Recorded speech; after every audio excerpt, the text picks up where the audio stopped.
December 13th, 2022, I'll call our strategic planning meeting to order. And first item will be the fiscal year 2024 budget departmental discussions. Human resources.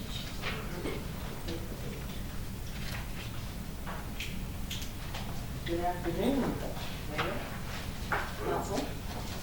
Thank you for giving me this opportunity to share with you some of our needs in terms of the budget for 2024. As you know, with the pandemic, it actually has caused us to rethink about how we do business. One minute. Brad, can you not cut this mic up a little bit? So I'm hard of hearing, sadly, and this tree doesn't speak loud like me. Don't tell them. How's It's that? our secret. Is that better? Can you hear me now? Yeah. That's better. Can you hear me now? Okay. All right. Thank you. All right, I've passed the Verizon commercial. So, as you know, the pandemic has caused us to rethink about how we do business in terms of how people are coming in, how they leave, how the jobs are set up, what the needs of employees are, and that's always been our concern. But just want to talk to you a little bit about the positions that, and that's all I really have to talk about, is positions that will be needed for the Human Resources Department going forward. For a position that is needed is the Human Resources Analyst 1, which this is probably my sixth year of asking for this particular position, responsible for day-to-day human resources activities. It provides support for various departments for new employees, orientation, recruitment process, payroll, benefits, and open enrollment, etc. The demand for this position is high. It helps us to make sure that the ratio of employees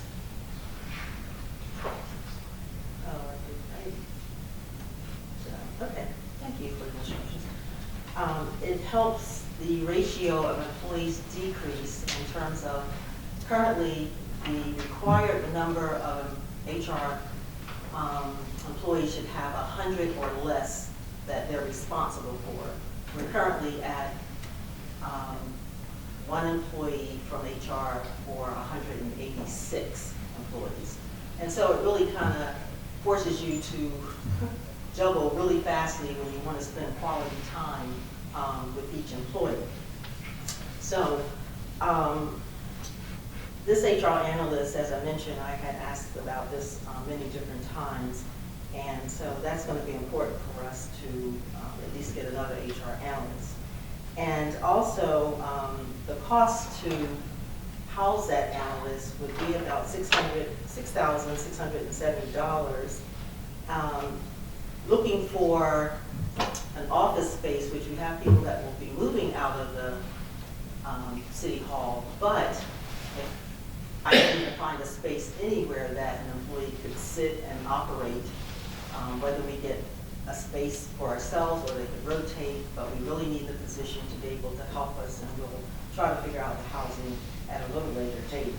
The cost for this analyst would be, for salary, $56,701. The benefits would be $31,335, which would be a reoccurring dollar figure. The additional position, which this is the first time I'm asking for this particular position, this is still an HR analyst. It will be looking at a retiree that would be a 20-hour part-time employee that will actually handle daily activities, payroll, benefits, open enrollment, affirmative action, EEO reporting that we have to do. And did I change?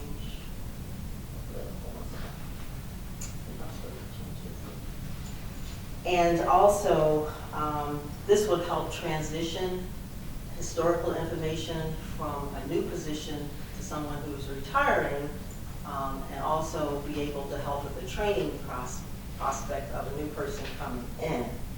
So this is going to be important for us to have a part-time, less than 20. Also, this particular position can work from home or space that's available at the time that they're scheduled to come in.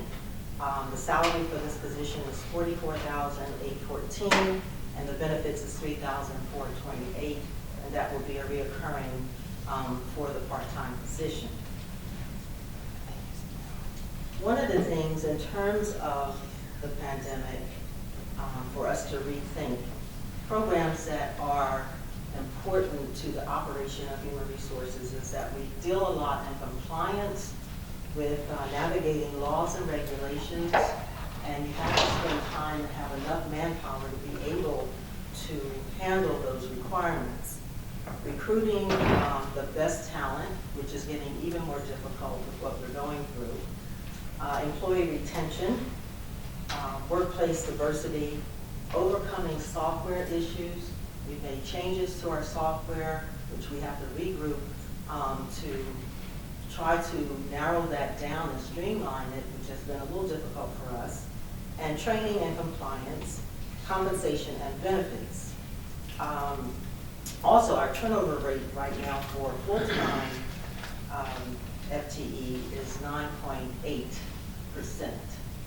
And we also don't consider, and we haven't been a revenue-producing department, but we actually are very instrumental in helping other departments bring people there to help them produce their revenue. So our focus is actually on human capital, which encompasses many, many different things in terms of the skills and the talents, in terms of economic value. This is what makes our operation work, are the people that are here. And in reviewing the budget, as you guys review and ladies review the budget, please consider to support human resources efforts to implement and maintain employee programs by adding the requested manpower that we're asking for. And so I thank you in that process as you go through the budget. Can I answer any questions for you? How many years did you say you've been asking for this position? For the analyst one, I had asked, this is my 6th year for this particular one. And the part-time retiree is the 1st year. And the reason I mentioned how many times I asked, because right now I said that next year I'll have quite a few changes in terms of status. So 6 years would have been right, but now I'm up on the next year, which is going to cause. So you're really 86 employees over the ratio on the first string. That Right, you're supposed to have 1 to 100 or less, and now we're actually at 1 person per 186. And it's reducing, as time goes on, but what happens is if we have turnover, you're still touching the same people. And if those people come back, you're still touching the same. So we're always touching, and we're growing. I think the first year I started looking at this, we had 600 and some odd employees as a staffing. And there was only 3 to 4 HR people at that time. So now we're at 900, 30 some odd. So if you can look at that struggle to try to keep those balls balancing. I know we kind of do it sometimes when it looks easy, but it's a whole bunch of stuff that's going on behind the scenes. So anyway, thank you for considering You this. make it look easy. So Deborah, let me ask, the number you just threw out at 935, 9:30. that's our total employee. Yes, that's including part-time too. Full-time, part-time. Yeah. The other number that had the, that was actual total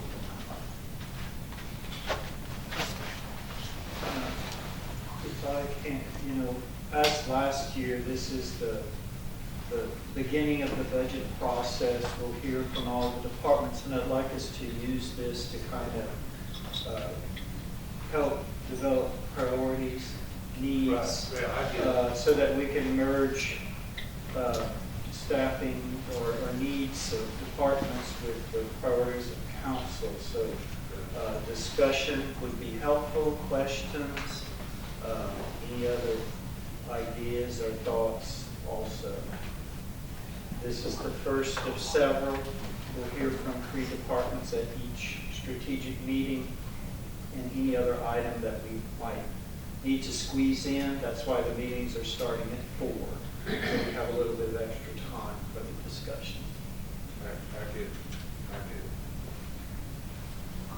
Okay.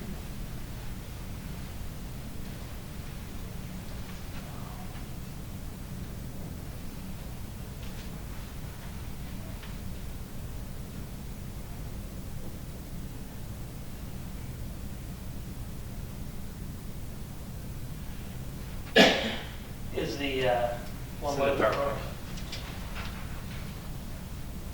oh, there it is. Yeah, got it. We're set. We're good.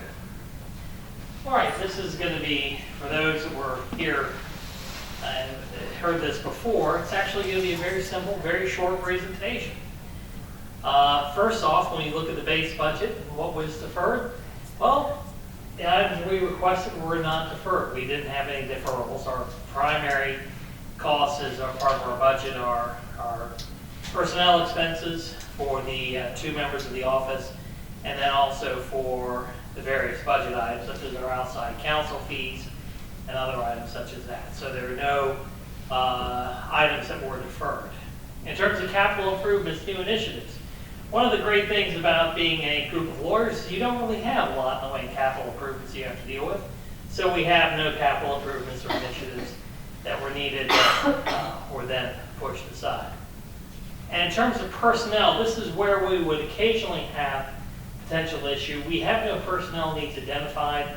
We do eventually see a need for administrative support, but we made the determination that this is not the year to make that ask, that we would do that through in the future fiscal year, and look also at the possibility of cost-sharing arrangements and personnel sharing arrangements with other departments to eliminate the need to request a position or to request a partial position. So we had looked at that once in the past, and then we were able to determine that it may be more appropriate to look at a person sharing, a employee sharing possibility with another department. So, however, we do anticipate that there will be the need for administrative support because between the Assistant City Attorney and myself, we have absolutely no administrative support except for we are able to rely on the clerk's office at times to handle some issues that need to be handled. But in terms of full-time support, we do not have full-time support. That's something we'll be looking at in the future.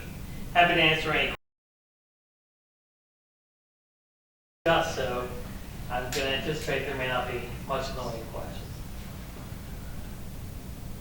It's good news as far as I'm personally concerned. So, you know,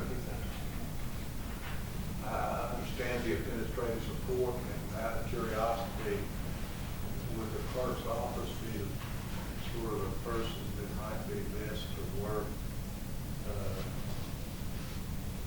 part-time there with you, and for proximity and for the association of the document that you typically That would potentially be that, or assigned through the manager's office. So, but that's a process that the manager and I would work through, the clerk and I would work through, and of course also those within proximity to us, which would be the planning department, and then of course the tourism and the communications department. All of those are potential candidates, but because of the type of work we do, you're absolutely correct that the manager's office or the clerk's office would be the logical places to share that support. Are there any other questions I can answer? Thank you very much.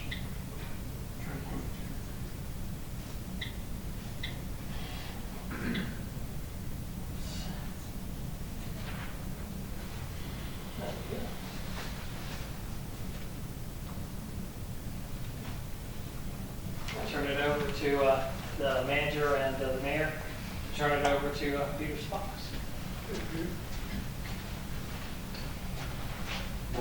Good afternoon, Mr. Mayor, Council, Manager. Peter Savalas here with the items for the budget, departmental budget discussion. I have two items that I bring forth to you for as capital improvements new initiatives. First one being an air traffic control tower. In recent years, especially in the last 2 to 3 years, we've seen an extreme high count of air traffic, not only in the amount of airplanes that have come in, but the type of traffic that's come in, such that it warrants the need to address air traffic management at the airport, between having all the flight school airplanes and the corporate aircraft that fly in there. Obviously, the solution would be is to install or construct a contract tower, or a control tower, excuse me. I'd like to have that, what's great about this program, this is a program that is not only responsible at the local level, but it also involves the state and the federal government level. The first step, obviously, which I've already undertaken, is to apply for and be recognized, and we're in the process of being recognized with the FAA under their federal contract tower program. It's working towards that, establishing the benefit and cost of operating the tower. A tower would be operated as a contract tower, not an FAA tower. So in other words, FAA has contractors that actually man. They have 3 different companies. They work across the country that actually man these towers, and there's a number of them across the country. We would fall under that program.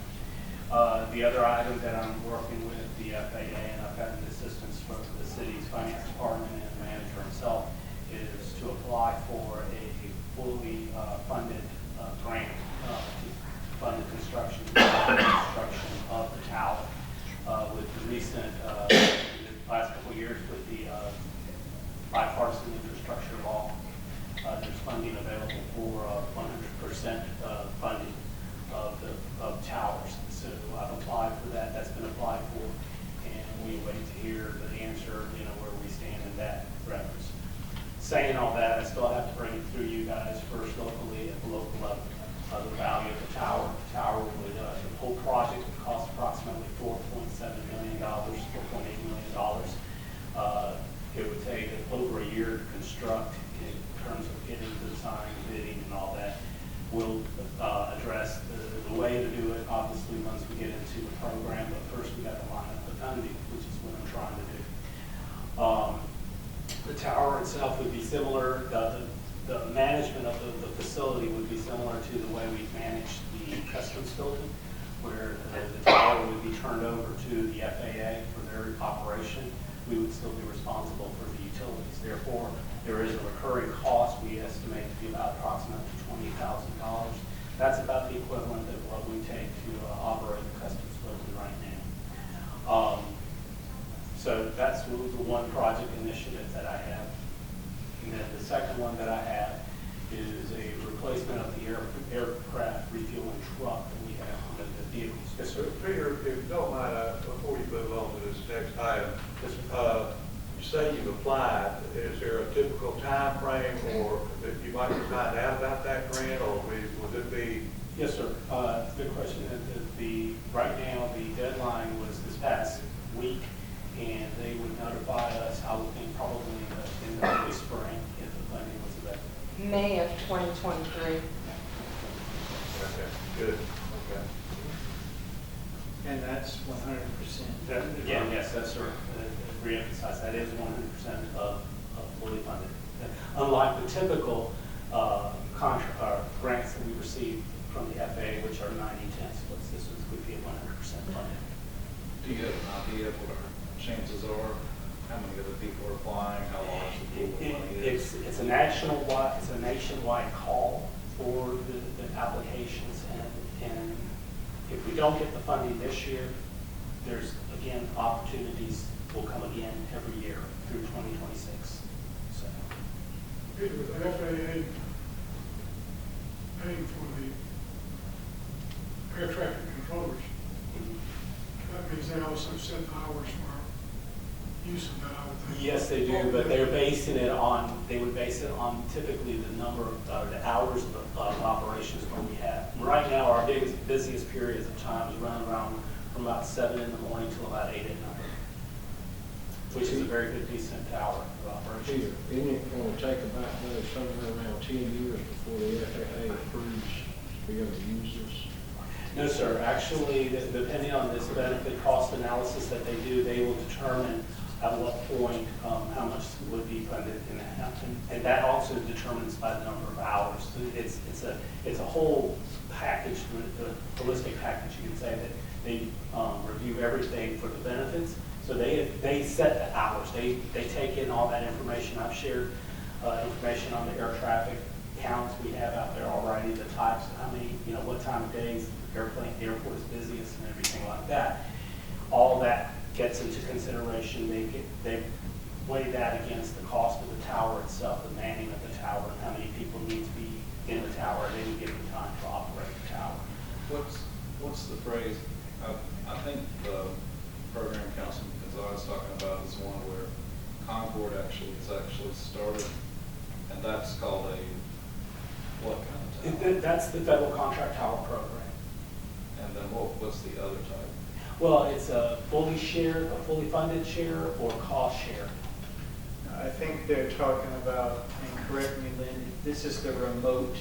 Oh, remote tower Yeah, because capability. Concord is first. Right, tower, the program that Concord is exploring right now is still in its conceptual basis. It's not anywhere, they don't have that. It's like 10 years out at best. Right? Yes, sir. Well, this is a physical tower at the airport. At the physical tower. And what's great about this program, what we're looking at, the way we're doing it is if we get to that point in our timing of everything, we can convert this to one of those remote type towers. And just put it on top of the brick and mortar. And that gives us a lot of flexibility because during peak, we could have it manned, and off-peak hours, if we have need, it would be done remotely. Remotely controlled by the Concord control tower. Yes, sir. But they have your application and they like it. Well, We haven't said they like it yet, but they do have our application. They do have the And application. they do, and I've been, and also with what's more important for me is the actual program, the federal contract tower program, because that's the operational cost, and that's important. Because And that, the grant writer helps you, right? yes, sir. Thank you, Lisa. Okay, back, the other item that I have, it's not as much, it's an aircraft refueling truck. This is our 1,000-gallon refueling truck that is used to fuel the piston engine aircraft, the small aircraft. It is a 2006 model. It's beyond its service life, so we try to keep it running as much as possible. But honestly, it's devalued. It has been valued except for operationally the way we keep it. And we could use a new one, a replacement one. And an approximate value to do that is about $150,000. And that would replace and hold that. And there would be, on my understanding, working with the fuel provider or fuel supplier, we could see possibly getting some benefit by trading in, not trading in, but reselling the old, the existing one.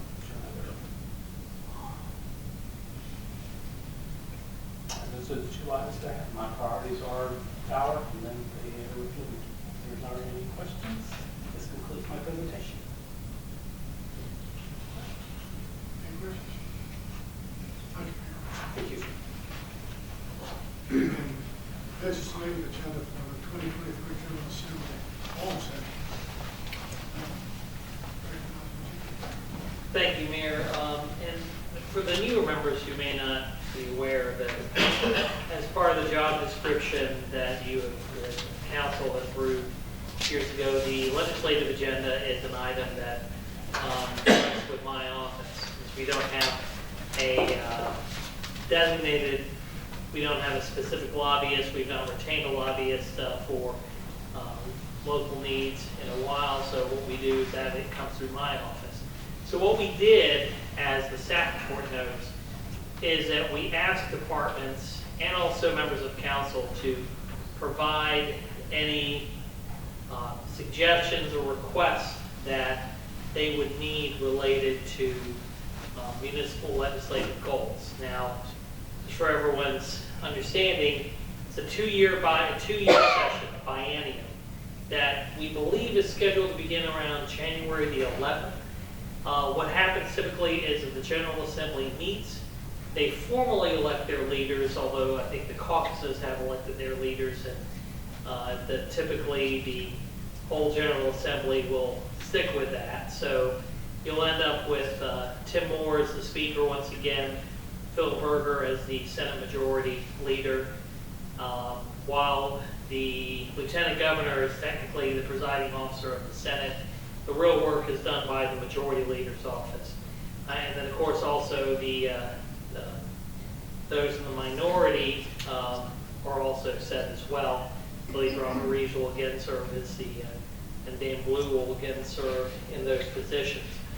So what happens here is that the General Assembly meets on the 11th, they select their leaders, and then they adjourn for about 2 weeks. And that's, I think, a campaign finance related issue. They're not allowed to do fundraising while in session. So they adjourn for about 2 weeks and then they'll return.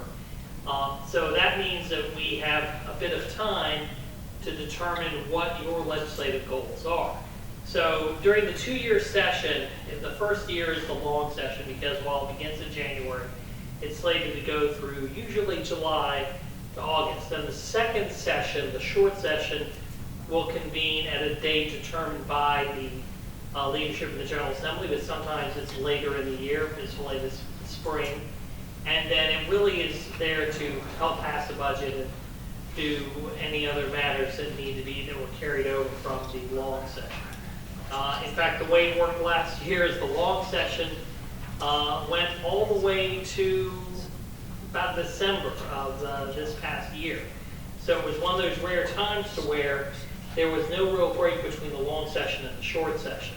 The short session then convened, actually I may have the dates off, but the short session convened earlier this year and basically was there to deal with budget issues in the second year of the biennium and passed the budget, the governor signed it, and then the General Assembly, they didn't adjourn as much as they then recessed. They returned for skeleton sessions, for sessions recently to have members that are not returning to give floor speeches and to conduct any additional final business. It is anticipated that there will be, there may be no additional sessions of the General Assembly in the short session. It had been thought that they would perhaps reconvene to draw legislative districts. That's looking like that would happen next year instead of this year. So what happens with what we're doing is we've provided to you a draft of a legislative agenda. And the first section are staff requests. And those are ones that you'd be familiar with because Would you like us to put it on the screen? we can put it on the screen if it's been loaded. I think it was going to be loaded, I'm not sure. I think it's in there. That way everyone can see.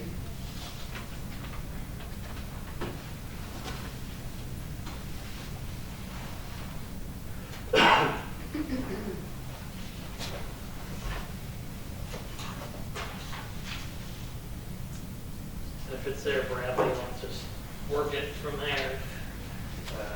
If it's not, then I got it, it's just not gonna look good. it's right, it's a piece of paper, so it's Adobe.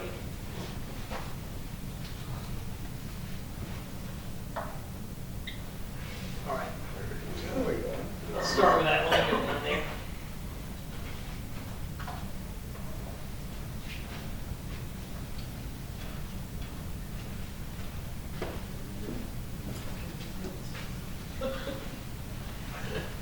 One of the great things with our new system is it does project it up on the screen. It doesn't mean you can necessarily read it. Let me zoom it in to go to one page here.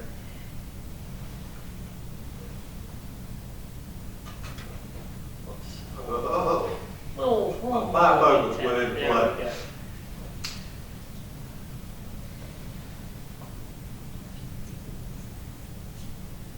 Try that. Okay. That's better. All right. Much better. So the staff requests are ones you've seen before.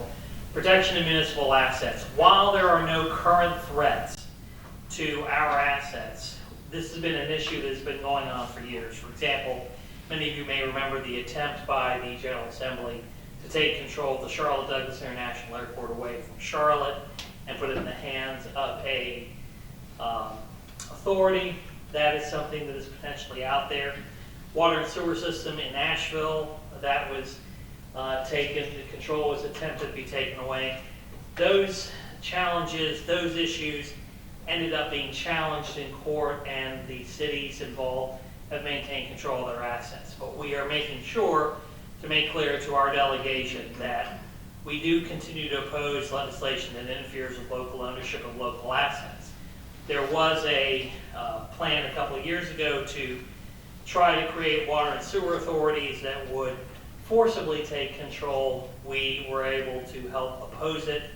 So sometimes when our delegation sees this, they ask, are you aware of actual threats? And that's why we say, we're not aware of any impending threats, but we want you to know we're against it. Protection of local management of public utilities. That again also goes to the issues related to water sewer. We also have, of course, with an electric utility and a natural gas system, we have, I think, even more potential issues that are out there. So we, again, while there is no impending threat, we are concerned that possibility exists. So we continue to express not only our opposition with respect to the city, but also for any other local government. Because if they do it to one local government, it's easy to do it to all. Local elections. This was an issue about 2 years ago, you may recall, that there were attempts to modify the election system to require a one-year delay. That was something we pushed back on. In fact, Representative Willis, I heard him during a committee meeting say, well, I got this letter from one of our cities. It was a letter from us saying, please do not make modifications to our elections calendar. The issue was that there was a need to do that with respect to those cities that had legislative districts that were reliant on census data to redraw. You, of course, are not that, as all members are elected at large. So we pushed back against it, and that actually helped in that case. But we're making sure that while there is currently no impending threat, we are concerned that there may be another attempt to modify local elections in a way we oppose. So again, we're noting that our opposition to that issue. Protection of municipal authority. This is an issue that we see on a semi-regular basis, a lot of times dealing with our building inspections department. We've seen the return of private inspections. There is a concern that there may be bills out there that would attempt to take away building inspections from local governments and turn it over solely to the private sector. We have concerns about that. We also are concerned with our ability to undertake actions that we have clear, designated, and delegated legislative authority. So we want to make sure that while we've been seeing this in the building and zoning aspects of what we have, that we wish to note to the General Assembly, we wish to protect that authority. So again, no impending threat right now, but we recognize, especially with things we're hearing out of Raleigh, that there may be threats on the horizon this go around. Remote meeting clarification. You, Najee, yes. purely clerical, and maybe it's just the way I'm reading it. The last sentence, is that continues or continue? It should be continued. We'll fix that before it goes to the General Assembly. And we'll fix that after it's approved by you, whenever that happens. So that was a minor typo. Remote meetings clarification. Now, during COVID, you, of course, were all aware that the council had to meet remotely. That was due to issues related to the requirements from the governor's executive orders limiting the number of people that could be in a space. What you ended up doing is, until a period of time, you were able to hold remote meetings. That authority now has ended with the end of the COVID-19 state of emergency. While there are occasionally statewide state of emergencies that give you the authority to have local, remote meetings if needed, many of us in local government believe it's appropriate to have the ability, not that you have to use it, but in case you have to use it, to have the ability to conduct remote meetings on a basis that you see fit. For example, you could have a localized storm, you could have a localized winter storm, or potential issues, civil unrest, anything like that. That may be something that the governor or the legislature may not be able to act quickly on to say, yep, we're declaring a statewide state of emergency. If that doesn't happen, then you would have no ability to have a clear ability to have a remote meeting. You either have to come here, or we'd have to do a remote meeting and take our chances that any actions you take are not challenged later on. So one of the issues that many local governments have looked at is whether or not we need clear legislative authority on this. We believe it is appropriate, but we think that that should be considered permanent and usable at the discretion of local governments. One of the things that we've not been able to discuss in full is that when we obtained that authority back in 2020, it was with a lot of work with a lot of different stakeholders. The media, environmental groups, and other entities were concerned about access to public meetings. So it's something that's taken a while, but we believe that if we send our message that we intend to pursue this, we have the ability with other local governments to then say to the General Assembly, let's have this authority available that we would use sparingly, but if we need it. I don't think the council wants to, especially with the council's view on holding remote meetings, want to do this except when it's absolutely necessary. But it is something we believe is important to have, and a clarification that we think is necessary. So with that, those are the staff recommendations. Yes, ma'am. Question, so back to the remote meetings, is that collectively only, or if, say, can a member be remote, or two members be remote, if they had to be for some reason? Or is that totally a different thing? That's actually part of it. Right now, you couldn't even really do that. We've seen, some, I regularly see these issues because during this, I had ended up becoming sort of an expert on remote meetings issues, where we've had folks ask, what happens if I've got a member that can't attend?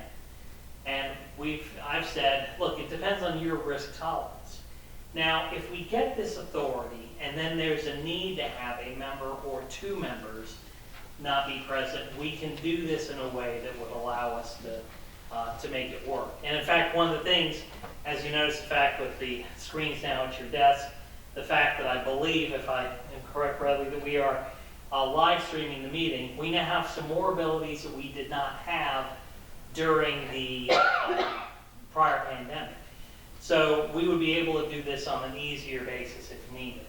But yes, the goal would be that if one or two members needed to, and the council believed it was appropriate, then we'd have to work internal rules as to how that decision would be made. Would it be that the mayor would have the authority to say, yeah, let's make this a remote meeting, or would we require the entire council to say, okay, we understand this person needs to appear remotely? So it's something that we're looking at. Okay, thank you. Are there any other questions on any of the staff requests? Now let me move to the request from council. We had two requests from members of council. Councilmember Thompson requested an item related to protection of minors by limiting attendance at drag queen performances.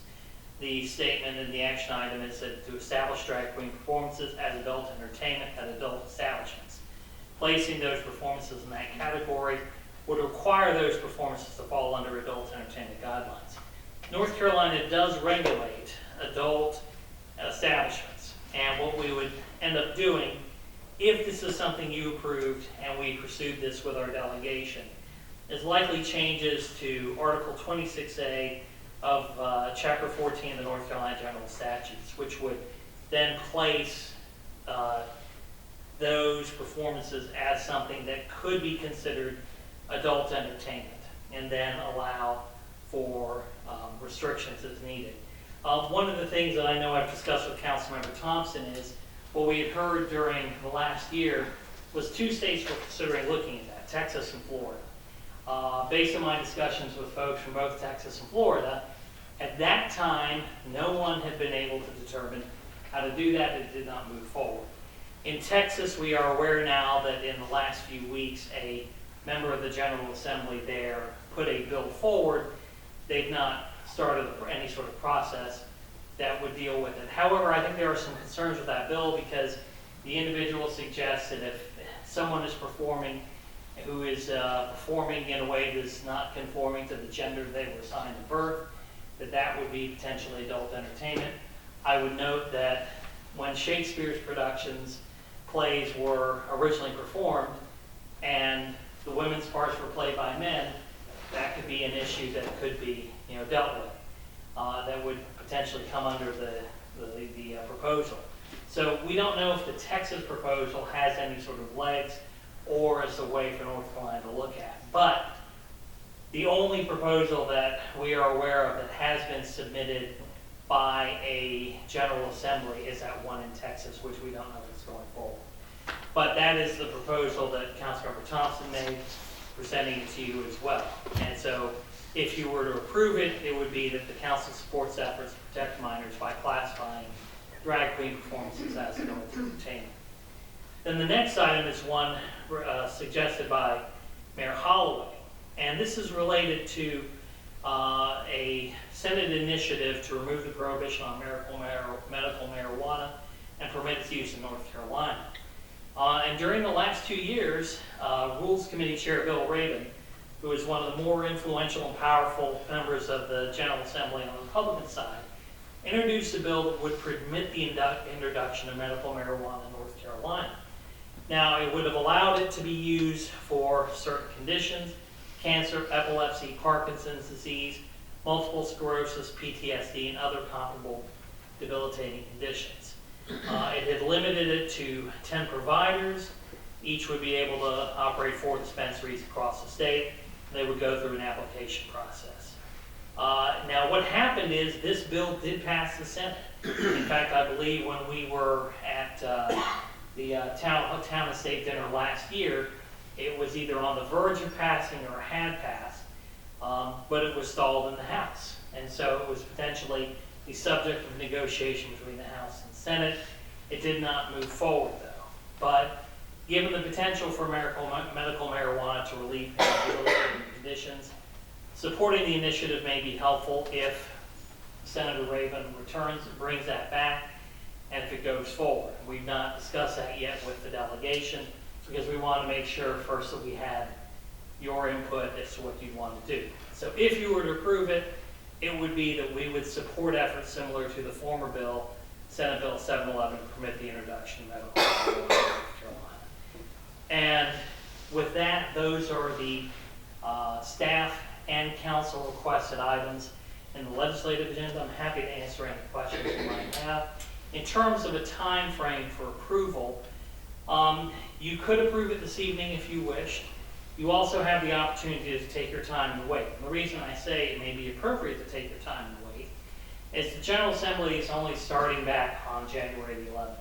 And then they're not coming back for at least a 2-week period. The reason that that matters is what I pointed out on the 3rd page of the staff report, or at the 4th page, which is the North Carolina League of Municipalities advocacy goals. Now, typically, many of you have been involved in this process, and I was taking a look at an email from the executive director, Rose Vaughn Williams, from last week, that noted that the council will have to appoint its voting member to help decide on the proposals that have come from various cities in North Carolina for the legislative goals. Now, typically, we adopt the League's advocacy goals as part of our agenda. In this case, those goals haven't been approved by the League's membership. And looking at the deadlines, the intent is that the city would have to designate its voting delegate by January the 12th, and then vote, and then within, I think, a couple of weeks, the final list of advocacy goals from the league would be ready. So what we would suggest is when it comes time for you to approve this, if it's tonight or if it's in January, that even though you don't have the league's goals, that we would ask that you ask us to incorporate those goals into your legislative agenda to the extent that it does not contain goals that would interfere or be in contradiction with your broad policy views. So that is something also for you to consider. You may wish to make a determination this evening as to who your voting delegate would be in that regard. So with respect to the legislative agenda, you could approve it this evening if you wish. You could wait and approve it in January. I think the meeting in January is the 10th, so it would be the 10th. So you could approve it then, and then also your voting delegate would make the decision, would work with council to make the decision on to what you would support, which is what you've done in the past. You actually had the council weigh in and say, here's what we support, we pull that together and advise the voting delegate, here's what your colleagues have said.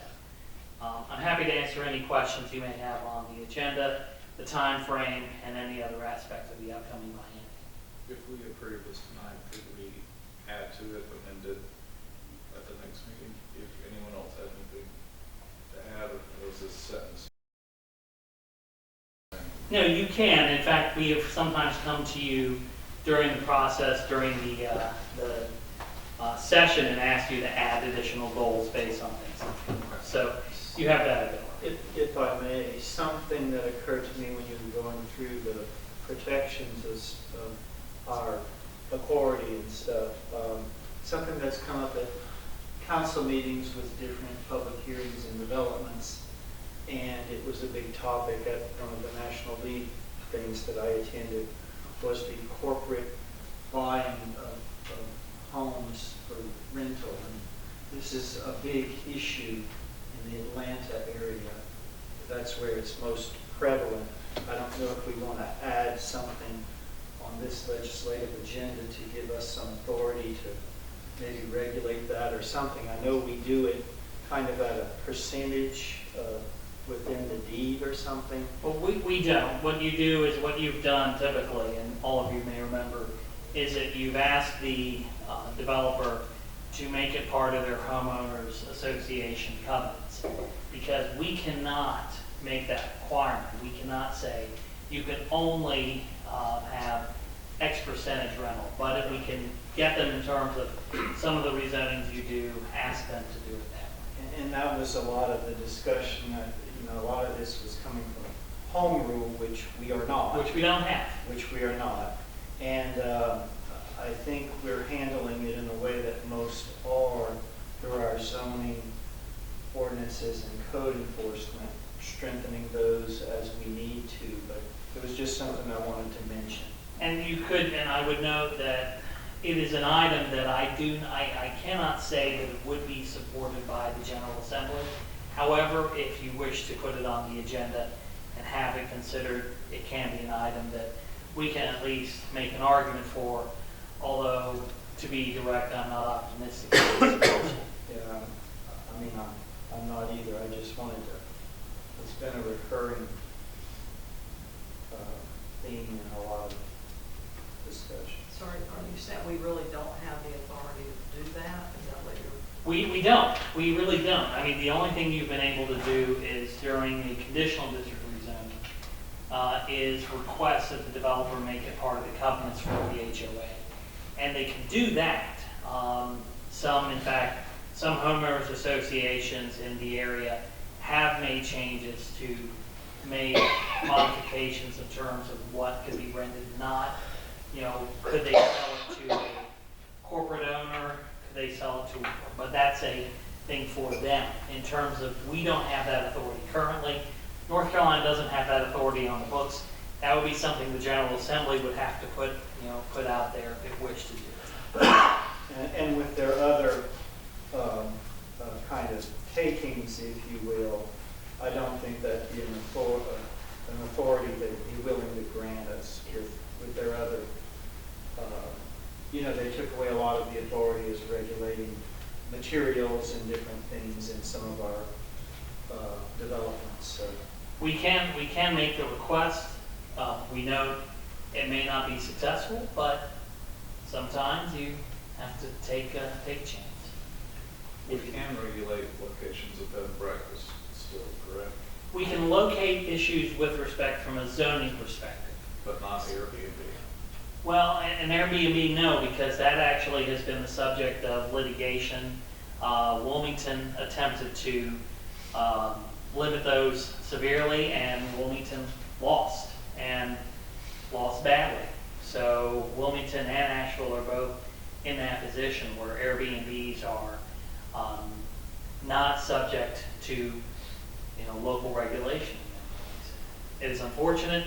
Our General Assembly has chosen not to interfere in that issue, and unless they choose to do that on their own, that is not an item I would suggest that you add to your agenda. You always can, but I think that it would not necessarily be a fruitful battle, because it would be a battle. Any other questions from the chief or comments? Would you like to go ahead and move forward with it? If so, I need a motion to approve the agenda. Is there a second? So, Did you make a motion? either, I'll motion or second. Okay, got one motion? Got a second. All in favor, signify by raising your hand, please. Okay, motion passes. Thank you. What we'll do is we'll revise it to ensure we've dealt with typos, and we will have that ready. We'll note that, and if you wish to make any changes to it, please let us know. The other item would be then, Mayor, it's up to council if they wish to do this, but you've been asked by the league to designate a voting member for the league's legislative agenda and the advocacy goals. So I don't know if any member has a want or desire to do that. It would need to be a member, it cannot be staff. Exactly what does that encompass? It means you're basically going to be naming your firstborn and also any grandchildren in honor of. No, what it would mean is that we would do, I think, what we did before. We would make sure you have the items. We would give them to all the council members. Ask the council members to let us know what they believe are the items that they think need to move forward. And then we'll collate that, provide that to you or whoever the voting member is, and then you'll basically make that vote. And I think the way they're doing it this year is that vote will be something you submit electronically. They're not requiring you to go to Raleigh to vote on it. And then that way, there's not an advocacy goals conference as there has been in the past. The league, I think, has decided to not move forward with that. So it would be something you would vote on, and then we would, you as a group would make a decision. You would provide that to your voting member. The voting member would vote, and then we'd see what the league ends up with. I move that Julie Thompson second.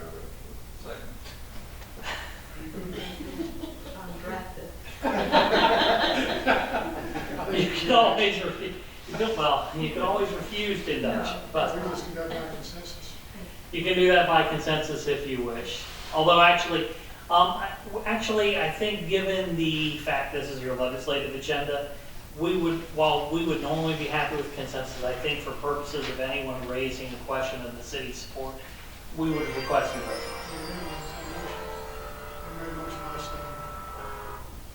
And Mayor, if you wish to call for the vote, Let's call for a vote, signify. Do I vote? you can. I can? Congratulations. Congratulations, you picked yourself. Merry Christmas. We will work with Council and Councilmember Thompson to make sure that you have the items before you once we have it from the league, and then we will ask you to handle that process. And Councilmember Thompson will be in touch with you in terms of what is required to do the designation process. Thank you. Are there any other questions on those items? Anything else that you'd like to add or have us consider? And then obviously, as we go through the process with the General Assembly, we can add items. Just so you know, for those that have not been part of the process before, there is a bill drafting, bill introduction deadline that will come into play. The General Assembly has not yet approved that, but typically that would be before March usually. And then there's a mysterious thing called crossover, which all it really means is that every bill that's to be considered by for future action has to pass one of the houses. So if the Senate introduces a bill and it's not one of the exceptions such as finance and elections and a few other things, it has to be approved by the Senate before the House can consider it. If that doesn't happen, the measure is real effectively dead for the rest of the biennium. Although things manage to come back in the General Assembly in stranger ways than any zombie movie you've ever seen. But the point is, those deadlines will start to matter. So we'll have a window of time when we can provide that. And then typically, depending on when the town-state dinner would be, we usually arrange a meeting with our delegation there. We may choose to do that a little earlier. I understand some members have expressed an interest. But we would, of course, be happy to facilitate that, and we then facilitate the meetings with the delegation. Because that's the way you typically have to work. You work through the delegation, you go forward from there. It's, we don't then freelance and say, hey, while we are going to meet with our folks, we're going to meet with this representative from New Hanover County as well, because we know they are big on the issue. That typically we only do after making sure our delegation is aware we will be conducting that. But I'm happy to answer any questions you have during this process.